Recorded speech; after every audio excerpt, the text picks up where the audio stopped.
To set up your Yahoo Store, follow these simple steps. 1. Visit the Yahoo Store website at URL. 2. Click on Sign Up to create your Yahoo Store account. 3. Enter your business name and desired store name. If you already have a Yahoo ID, you can use it to sign up for a Yahoo Store. If not, you will need to create a new ID. 4. Choose your store's category and select the items you want to sell. You can add as many categories and items as you like.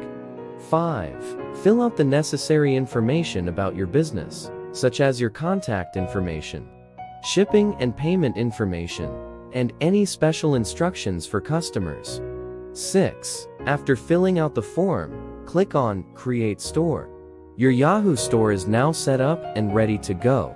In addition to the basic Yahoo Store features, you can also take advantage of additional services available through the Yahoo Store, such as Produktkategorien, Yahoo Fullestave, Customer Supportity. With the Yahoo Store, you kan start sälja spårig. Good luck with Orion's venture.